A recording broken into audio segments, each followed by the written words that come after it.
La méditation du jour a pour titre « Plus qu'un père terrestre ». Même si mon père et ma mère viennent à m'abandonner, l'Éternel m'accueillera.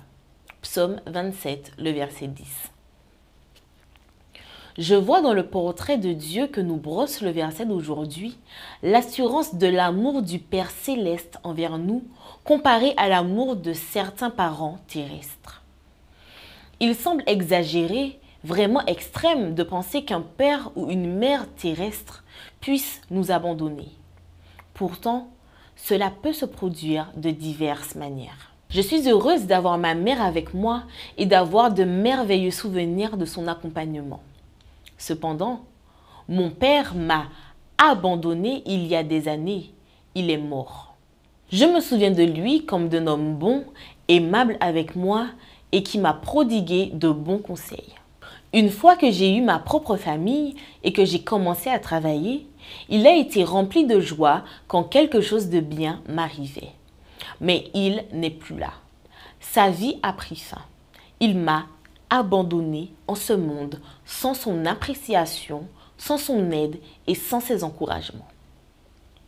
Si, comme moi, vous avez perdu un de vos parents suite à son décès, il est bon de se rappeler qu'un Dieu vivant vous reçoit comme son enfant adoptif et qu'il est disposé à combler ce vide avec un amour sans fin. Il y a aussi des parents qui, bien que vivants, sont absents. Ils ont abandonné leur enfant, les privant ainsi de leur présence physique ou émotionnelle.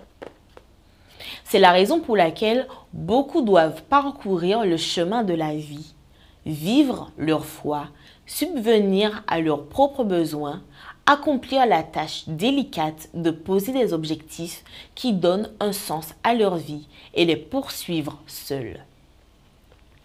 Si c'est votre cas, si votre père ou votre mère vous ont abandonné de cette manière, souvenez-vous qu'il y a un Dieu toujours présent pour vous recueillir et vous guider avec ses principes et son amour. Le psalmiste ne met pas l'accent sur les parents humains qui abandonnent, mais sur le Père divin qui recueille les enfants qui ont été abandonnés, ceux qui se sentent seuls. Ce que ce portrait a de merveilleux, c'est l'immensité de l'amour de Dieu qu'il renferme. C'est un amour sûr qui ne peut s'épuiser et s'avouer vaincu. Aucune circonstance fera que Dieu cessera de nous aimer. Son amour est obstiné, irrésistible, inexplicable. Il est bien plus grand que l'amour de nos parents. Si nous sommes capables d'aimer les parents que nous avons ou avons eus en ce monde, nous devons à plus forte raison aimer le Père qui nous accueille et qui jamais nous abandonnera.